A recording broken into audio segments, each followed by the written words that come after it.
마태복음 21장 20절로 22절까지 저와 여러분들이 한 목소리로 읽겠습니다. 20절입니다. 제자들이 보고 이상히 여겨 이르되 무화과 나무가 어찌하여 곧 말랐나이까? 예수께서 대답하여 이르시되 내가 진실로 너희에게 이르노니 만일 너희가 믿음이 있고 의심하지 아니하면 이 무화과 나무에게 된 이런 일만 할 뿐 아니라 이 산더러 들려 바다에 던져지라 하여도 될 것이요 너희가 기도할 때 무엇이든지 믿고 구하는 것은 다 받으리라 하시니라. 아멘.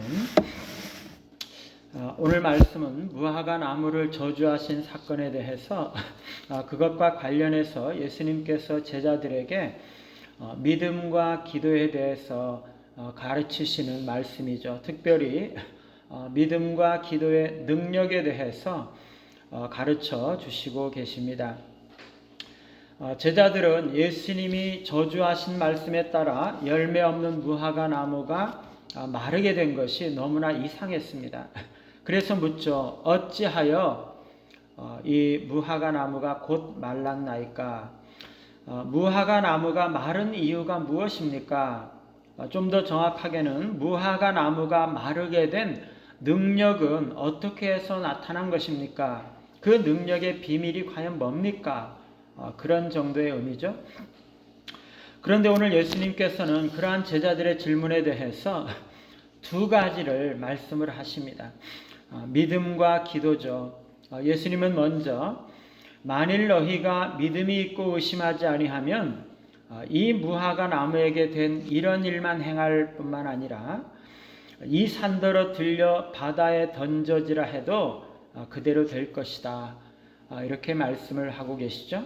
믿음이 있으면, 즉 믿음을 가지고 있고 의심하지 아니하면 이 저주받은 무화과 나무가 마른 것 같은 그런 일들을 행할 수가 있다는 거죠. 뿐만 아니라 그것보다 더 큰 일들을 하게 된다는 것입니다. 이 산더러 들려 저리로 던져지라 하여도 그대로 될 것이라는 거죠. 여기서 예수님께서 말씀하시는 이 산이라는 것은 아마도 감람산일 것입니다. 그리고 바다라는 것은 사해바다를 의미하죠. 이 산더러 들려 바다에 던져지라 하는 것은 우리가 문자적으로 이해하기보다는 겉으로 볼 때 불가능하게 보이는 그런 일들을 의미한다고 볼 수가 있습니다. 믿음이 있으면 그런 게 가능하다는 거죠. 두 번째는 기도에 대한 가르침인데요. 너희가 기도할 때 무엇이든지 믿고 구하는 것은 다 받으리라. 기도와 믿음은 밀접하게 관련이 있죠. 믿음이 있으면 무슨 일이라도 다 할 수 있다 이렇게 말씀을 하셨는데, 두 번째는 기도할 때 믿고 구하는 것은 다 받으리라. 결국에 믿음을 가지고 행하는 것과 기도하는 것도 믿음으로 해야 되는 것이기 때문에 그 두 가지가 아주 밀접한 관련이 있는 것으로 나타나고 있습니다. 믿음으로 기도하는 것은 하나님께서 다 응답해 주시고 역사해 주신다는 거죠. 오늘 이 말씀은요, 너무나 자주 회자되고 많은 사람들이 사랑하는 말씀이지만 또한 많은 사람들이 이 말씀의 진리를 오해하고 있다고 생각이 됩니다. 문맥에서 이 말씀의 의미를 파악해야 되고 성경 전체의 맥락에서 이해해야 되는데 이 말씀 자체만을 가지고 지나치게 확대 해석하는 경향이 있다는 거죠. 믿음과 기도에 대한 예수님의 가르침을 바르게 이해하기 위해서는 우리는 이 가르침이 바로 앞에 나오는 열매 없는 무화과 나무에 대한 저주와 어떤 관련이 있는가 하는 것을 살펴볼 필요가 있습니다. 제가 젊었을 때는요, 정말 이 두 가지 사이의 관계가 이해가 안 됐어요. 믿음과 기도의 능력에 대한 이 가르침, 이거는 다른 데도 나와 있기 때문에 알 것 같은데 그게 무화과 나무 저주와 이게 무슨 관계가 있느냐 하는 것입니다. 이게 정말 이해가 안 되는 거죠. 무화과 나무에 관한 이 현 단락, 즉 18절에서부터 22절은 앞에 단락, 즉 성전을 청결케 하신 사건과 관련이 되고, 그리고 그 뒤에 단락, 즉 성전에서 이 종교 지도자들과 이 논쟁하는 그런 단락과도 관련이 되고, 이 세 단락이 똑같이 심판과 구원의 주제를 다루고 있다라고 말씀드렸지 않습니까? 예. 상인들과 종교 지도자들은 예수님께서 심판하시고, 병자들과 아이들은 구원하시고 축복하시고, 그 다음에 두 번째 단락에서는 무화과 나무는 저주하시고 제자들에게는 믿음과 기도를 가르치시고, 세 번째 단락에서는 종교 지도자들에 대해서는 책망하시고 세리와 창녀들에 대해서는 칭찬하시고, 이게 다 관련이 있는 거죠. 이런 맥락에서 믿음과 기도의 가르침을 이해할 필요가 있다는 것입니다. 앞에 단락에서 성전을 청결케 하시고 심판하시는 것은 결국 위선적인 신앙을 심판하는 거지 않습니까? 그런데 그 반대가 뭐냐? 믿음과 기도의 능력이 나타나는 신앙이라는 것입니다. 그걸 제자들에게 가르치신 거죠. 말하자면 무화과 나무 저주와 믿음과 기도에 대한 가르침은 모두 경고와 약속에 대한 역할을 하는 거죠. 열매 없는 무화과 나무는 믿음을 고백하지만은 영적인 열매를 맺지 못하는 그런 위선적인 신앙을 가진 사람들에게 경고가 되는 것입니다.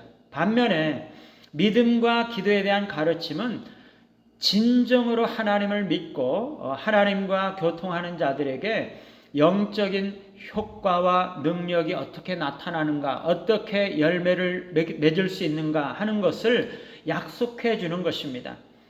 열매 없는 무화과 나무는 현재의 종교 지도자들과 그들로 대표되는 이스라엘을 상징하는 것이고요.